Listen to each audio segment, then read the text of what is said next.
Film berfokus pada seorang gadis muda yang cantik, ia bernama Kate. Ia memiliki seorang ayah angkat yang sangat ia sayangi dan cintai, sebab ialah orang yang merawatnya selama ini. Meski terlihat cantik, namun siapa sangka membunuh dan bertempur adalah pekerjaan utamanya. Hari itu, ia melakukan misi untuk membunuh seorang yakuza. Dengan santai dan tenang, ia berjalan mendekati dua orang penjaga dan membunuhnya dengan mudah. Dari atas sebuah gedung, ia mengintai seorang lelaki yang keluar dari sebuah mobil. Ia kaget ketika seorang anak kecil ikut keluar dari mobil, namun, meskipun ragu karena anak itu, ia terpaksa menembak lelaki yang berada di sampingnya hingga meninggal dunia. Dan anak itu pun menangis histeris.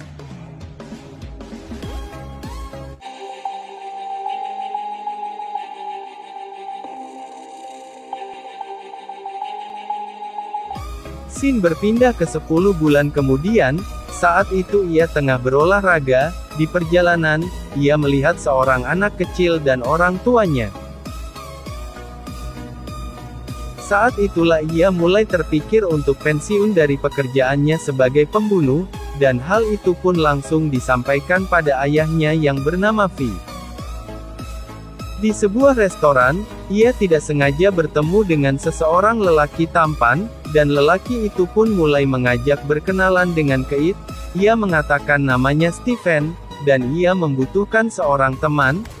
Setelah lama mengobrol, mereka berdua pun berpikir bahwa ada kecocokan di antara keduanya.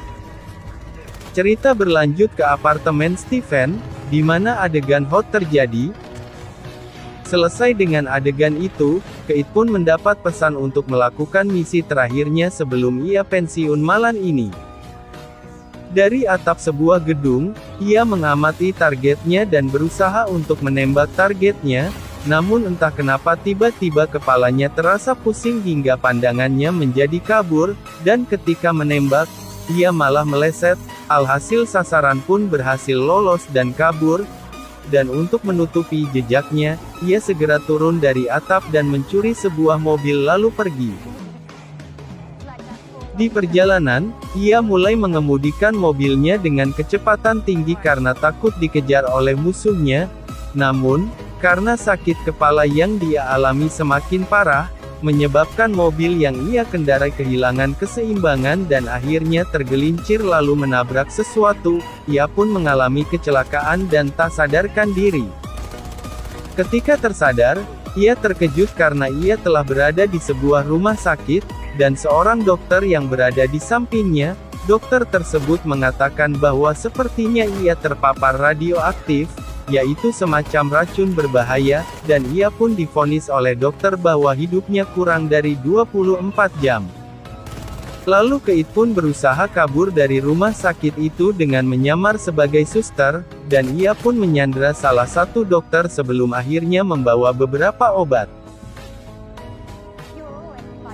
Di apartemen Stephen, Kate sengaja datang untuk melampiaskan amarahnya.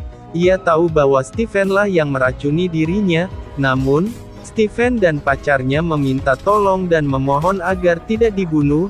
Ia pun bercerita bahwa ia disuruh oleh seseorang yang bernama Kijima. Karena kasihan, Kate pun terpaksa melepaskan mereka berdua. Di sebuah rumah makan, Kate bercerita kepada ayahnya V, bahwa ia telah diracuni oleh seseorang, dan ia bersumpah akan memburu dan membunuh orang tersebut apapun yang terjadi.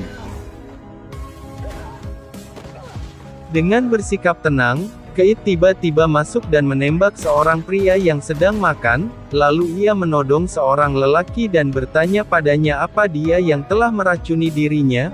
Pria itu pun mengaku, namun itu semua atas suruhan seseorang yang bernama Kijima. Lalu Kate pun bertanya lagi di mana Kijima sekarang. Lelaki itu pun menjawab ia tidak tahu. Karena tidak puas, Kate pun bertarung dengan sengit dan membunuh mereka semua. Dari depan pintu, seorang lelaki botak yang menyaksikan aksi Kate, membuatnya menjadi ketakutan. dan ia pun berbicara mungkin Ani-chan tahu, karena dia keponakan Kijima. Scene berpindah ke sebuah diskotik, di mana Keit datang dan hendak menculik Ani-chan. Ia sempat kaget karena gadis itu ternyata adalah anak yang ia bunuh orang tuanya. Dengan paksa, Keit menarik Ani-chan keluar dari diskotik, dan karena takut, Ani-chan berusaha lari menjauh dari Keit, namun ia dikagetkan dengan sebuah tembakan tepat di sampingnya. Tanpa basa-basi, Keit menyuruh Ani-chan menelpon Kijima, namun Ani-chan mengatakan ia tidak bisa menghubungi Kijima, tetapi ia hanya bisa menghubungi penasihatnya yang bernama Renji. Lalu Keit pun merampas telepon itu dan mengatakan bahwa jika Ani-chan ingin hidup, maka mereka harus membawa Kijima ke tengah pasar terdekat dalam waktu 1 jam, jika terlambat maka Ani-chan mati. Di perjalanan menuju ke pasar, Ani-chan mengatakan bahwa ia ingin ke toilet, namun sebelum itu mereka mampir ke sebuah toko dan membeli beberapa barang. Tiba di toilet, Keit melepas baju untuk mengobati luka-lukanya, namun dilihat oleh Ani-chan dan ia pun berkata itu sungguh keren.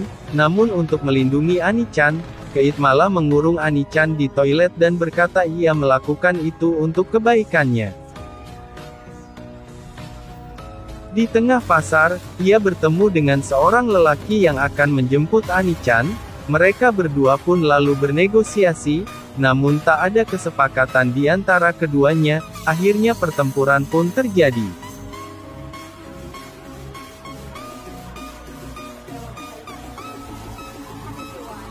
Ani-chan yang berhasil keluar dari WC, ia menuju keluar dan bertemu pria tersebut, namun, ia terkejut manakala lelaki itu malah mengarahkan senjata ke arahnya dan hendak membunuhnya. Beruntung Keit datang tepat waktu dan menghabisi mereka semua.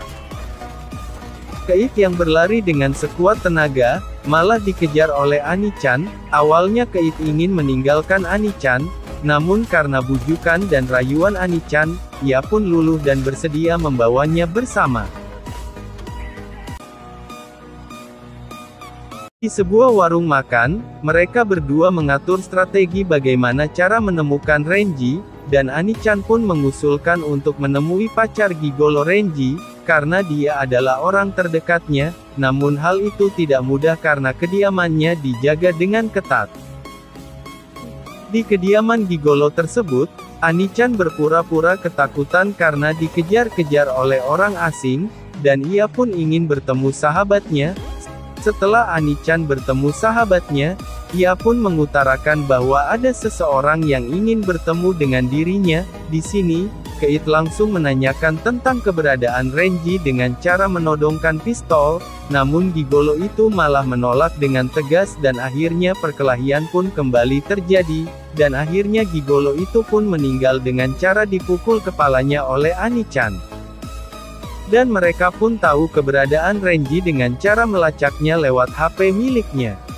Di sebuah jalan raya, Ani-chan tiba-tiba menghadang mobil Renji di tengah jalan hingga membuat Renji kaget, lalu Ani-chan berpura-pura menembak dengan tangan kosong, dan ternyata kedua pengawal Renji pun langsung meninggal dunia. Karena hal itu pula, Renji keluar dari mobil dengan ketakutan dan ia pun berusaha menjawab semua pertanyaan Keit. Keit pun bertanya tentang Kijima, namun Renji menjawab bahwa Kijima hanya bilang dia berada di antara orang-orang yang dia sayang.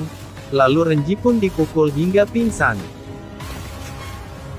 Ani-chan yang mengetahui maksud kata-kata Kijima, yang mengatakan bahwa dia ada di antara orang-orang yang dia sayang, ia pun langsung mengetahui lokasi Kijima dan mereka pun segera menuju kediaman Kijima yang berada di luar kota dengan menggunakan sebuah taksi. Di dalam taksi itu, Ani-chan berusaha menggali informasi tentang Keit, bagaimana kehidupannya, di mana ia tinggal, di mana orang tuanya, dan apapun itu tentangnya, namun Keit malah terdiam dan tertidur karena racun ganas telah menyebar ke seluruh tubuhnya. Ketika tiba di depan gerbang rumah Kijima, Keit menyuruh Ani-chan untuk pergi, karena ia takut Anichan akan terluka, namun Anichan malah menolak dan duduk di depan gerbang, dan akhirnya Keit pun sendirian masuk ke dalam. Dengan langkah yang terlihat berat, ia bertemu dengan seseorang lelaki bernama Kijima yang sedang duduk berdoa. Di sini, Kijima bercerita banyak tentang keluarganya, tentang pengkhianatan keluarga, dan dia mengatakan bahwa mereka berdua memiliki nasib yang sama. Lalu Kijima memberikan beberapa foto pada Keit, dan Keit pun terdiam seakan tak percaya dengan apa yang dilihatnya. Anichan yang sedang duduk di depan gerbang, tiba-tiba didatangi oleh ayah Keit yang bernama Vi. Vi mengajak Anichan untuk ikut dengannya, namun, Anichan menolak. Vi kemudian bercerita tentang siapa sebenarnya Keit dan siapa orang yang telah membunuh ayahnya. Ia adalah Keit, dan Anichan pun menangis ketika mendengar kata-kata itu, lalu kemudian terdengar suara tembakan dari dalam rumah. Keit yang baru keluar dari rumah, dikagetkan dengan Vi dan Anichan yang tengah menangis histeris karena telah mengetahui semuanya. Di sini, Keit berusaha menjelaskan semuanya, namun Anichan malah menembaknya karena tak bisa menahan amarahnya.